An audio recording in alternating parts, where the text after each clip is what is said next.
Selamat sore para netizen dimanapun kita berada, salam inspirasi bagi kita semua.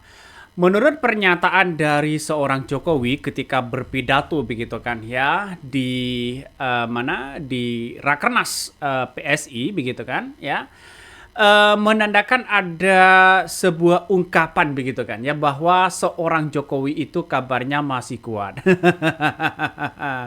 Seorang Jokowi masih sehat ya. Dia bahkan teriak-teriak begitu kan ya, mati-matian ya, siap membantu memenangkan PSI. Ya, masuk di parlemen lah begitu kan ya, masuk di parlemen di situ. Nah, dengan adanya seperti ini menandakan bahwa PSI apakah kuat atau tidak begitu. Karena kita lihat saja seperti Kaisang misalnya, pidato-pidatonya kan sangat emosional begitu kan ya. Substansinya kepada rakyat apa yang mau ditawarkan. Kan ini kan berhubungan dengan rakyat dan sebagainya.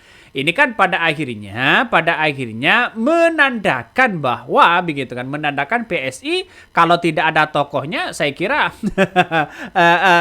kurang laku begitu kan ya.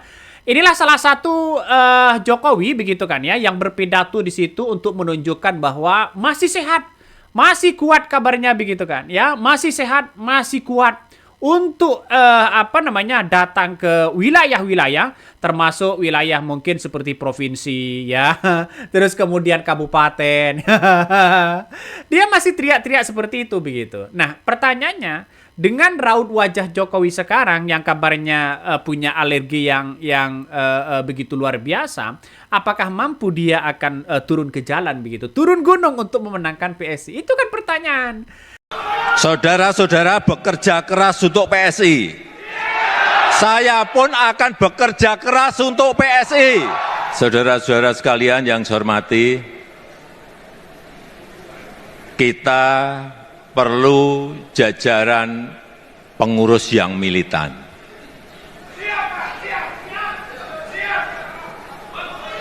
Saudara-saudara bekerja keras untuk PSI. Saya pun akan bekerja keras untuk PSI.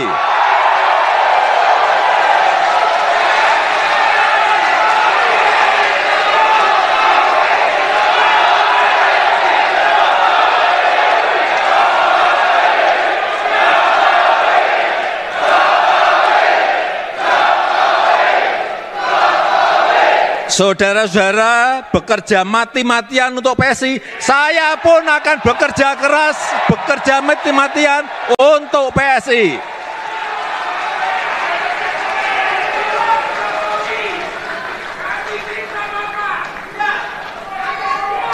Saudara-saudara bekerja habis-habisan untuk PSI, saya pun akan bekerja habis-habisan untuk PSI.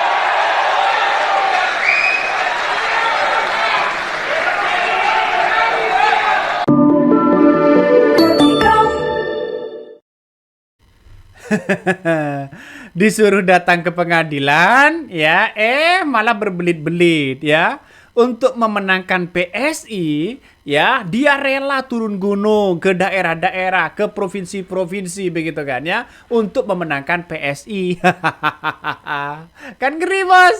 Datang dong di pengadilan sebagai bentuk keberanian ya. Mana bisa dia? Atau jangan-jangan dia, ya salah satunya mungkin karena alasannya sakit. Kenapa kalau datang di provinsi-provinsi untuk memenangkan PSI kok sehat? Jadi saya kira apalagi sosok dari dari Gibran Raka dari Kaisang begitu kan ya, akan optimis memenangkan PSI. Wih. Tapi pertanyaannya adalah ya, ini juga bagian dari breaking news ya. Ini anak Gubernur Mahyeldi yang mundur dari ketua PSI Sumbar ya, alhamdulillah kabarnya.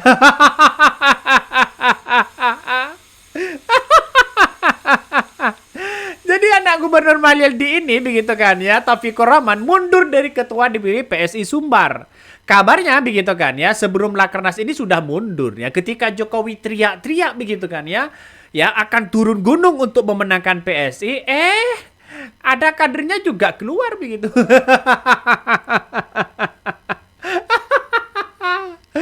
Walaupun banyak begitu kan ya, seperti kader-kader Nasdem yang loncat kepada PSI, ya loncat ke PSI.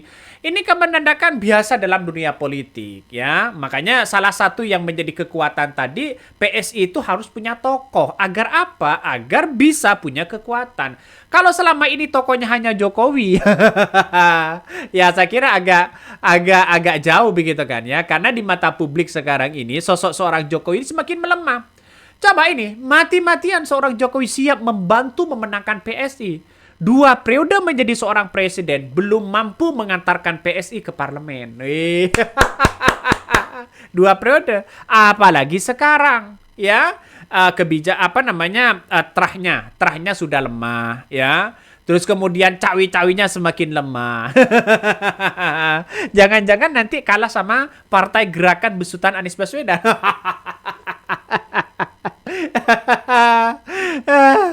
Ya inilah yang terjadi begitu kan. Yang terjadi. Makanya dengan pidato-pidato seperti Bu Mega, dia santai-santai aja begitu kan ya.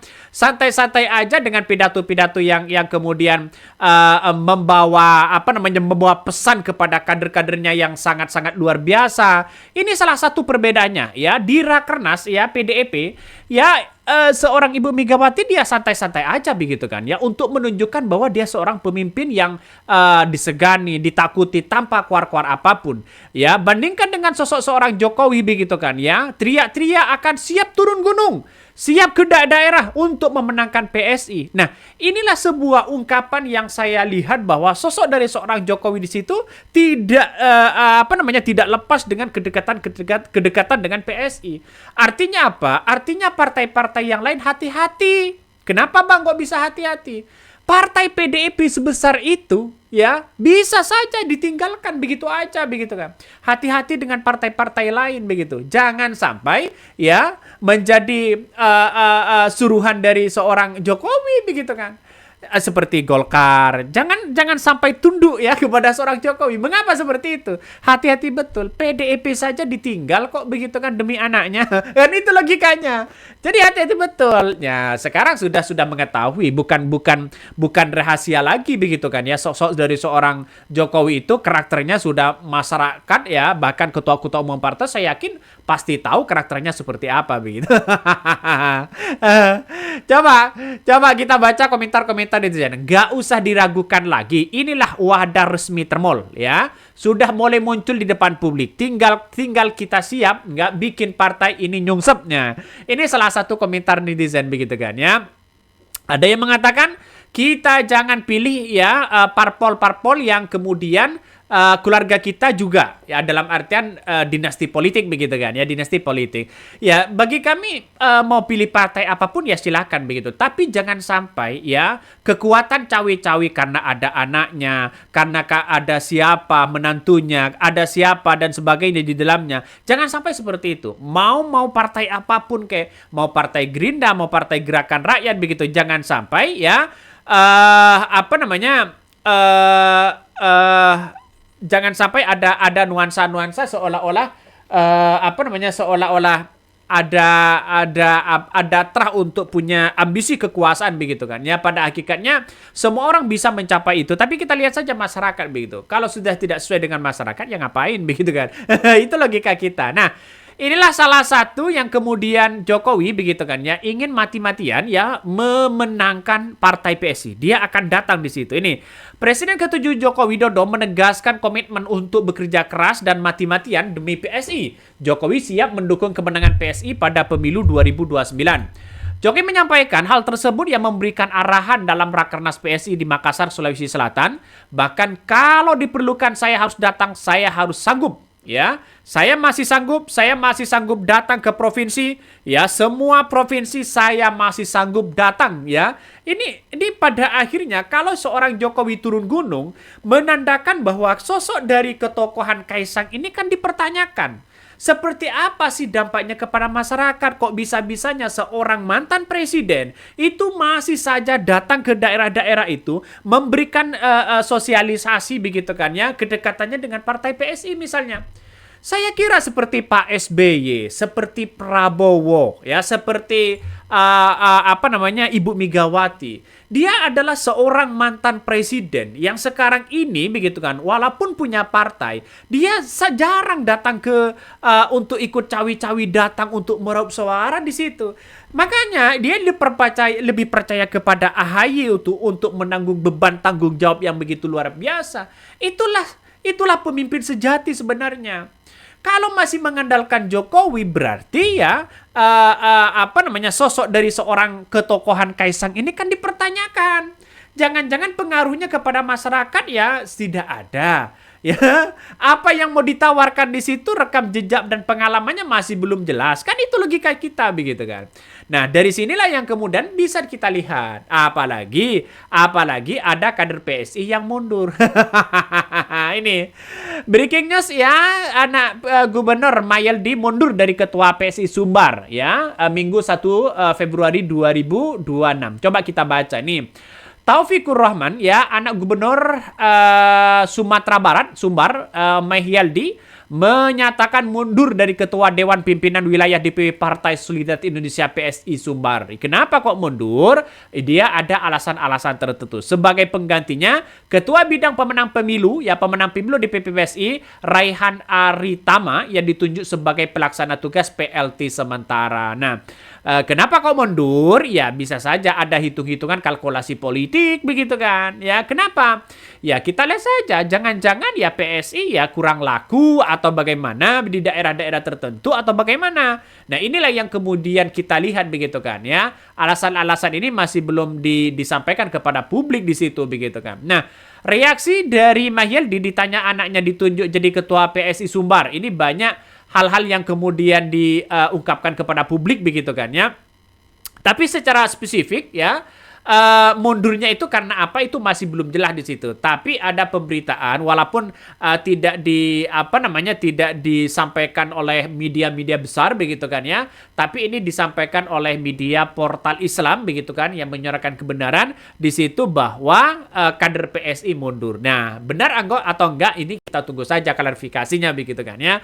Nah, inilah yang kemudian saya menganggap bahwa sosok yang kemudian seperti kader Nasdem ya, terus kemudian partai-partai yang lain, apakah mungkin akan ada kader-kadernya yang lompat kepada PSI begitu? Bisa saja begitu. Mungkin bisa saja kader PKB, mungkin bisa saja kader-kader PKS, mungkin saja kader-kader dari partai PDIP, mungkin saja kader-kader dari partai Gerindra, mungkin begitu kan ya. Jalan satu-satunya yang kemudian menjadi gerbong kekuatan di situ yang paling banyak yang disorot di situ adalah Partai Nasdem. Ya, kader ex Partai Nasdem ini kabarnya ramai-ramai begitu kan. Ya, ramai-ramai loncat pindah haluan begitu kan, yang awalnya adalah bersama dengan Partai Nasdem tiba-tiba pindah di situ begitu ya ke PSI. Ini menandakan ada apa di balik ini semua? Apakah pengaruh Ahmad Ali ini sangat kuat atau bagaimana? Ngeri-ngeri sedap bos, ngeri-ngeri sedap. Tapi saya yakin bahwa kekuatan Jokowi ini semakin lemah begitu kan ya. Karena apa? Karena ketua umum partai sekarang ini Prabowo Subianto juga punya kepentingan dan hitung-hitungan politik secara masif. Bagaimana kader-kader Gerindra ini ya bisa menguasai parlemen. Ya tidak memikirkan ini lawan atau kawan dong, tapi memikirkan bagaimana kepentingan-kepentingan partai itu sendiri. Ya jalan satu-satunya harus bisa lolos begitu seperti partai P3. Kalau sudah tidak lolos ya susah lagi untuk lolos di parlemen, kan ngeri-ngeri sedap. Oke, mungkin itu yang kami sampaikan ya. Tonton terus di channel Hodari Podcast Rakyat ini. Jangan lupa di subscribe. Saya cuma minta satu permintaan aja kepada seluruh ketua anggota struktur dari PSI. Saya minta tolong satu aja. Saya minta didoakan supaya saya sehat selalu. Karena tadi saya melihat sebelum pidato saya yang tadi sebelumnya, ada yang mau kerja keras, ada yang mau mati-matian, ada yang mau habis-habisan. Kalau saya sebagai ketua umum, saya akan peras semua darah saya untuk memenangkan PSI. Siap semua? Mari kita menangkan pemilu di 2029 nanti. Dengan mengucap syukur, rapat kerja nasional pertama Partai Solidaritas Indonesia secara resmi saya tutup.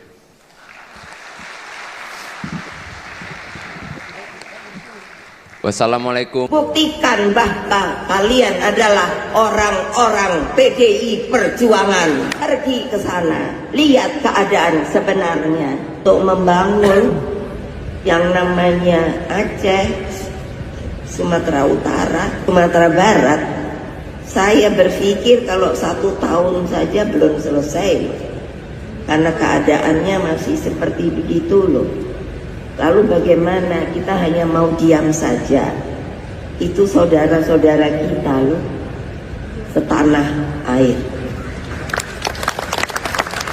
Artinya kalian itu ragu-ragu untuk menolong sesama manusia. Buktikan bahwa kalian adalah orang-orang PDI Perjuangan. Pergi ke sana, lihat keadaan sebenarnya. Begitu sebenar seharusnya kalau merasa kita sebangsa setanah air, satu warga negara bergotong royong. Untuk apa kalian berkumpul di sini? Hanya karena untuk mendengarkan pidato saya, tapi setelah pulang lupa, maunya adalah mencari kenyamanan bagi diri sendiri. Awas ya. Coba bayangkan, saya sampai mikir piye toh ya, kalau saya ini masih muda, saya udah pergi duluan ke sana. Saya itu istilahnya nafsu besar tenaga kurang. Kita punya Baguna dari tahun berapa, Badan Penanggulangan Bencana, yang sekarang semuanya saya suruh pergi ke Aceh, ke Sumut, ke Sumbar untuk membawa obat-obatan dan lain sebagainya. Lah yang mana? Masa kok kayaknya pada meneng baik sih ya? Hah? Apa enggak miris ya? Saya miris loh. Mikir dan kerjakan.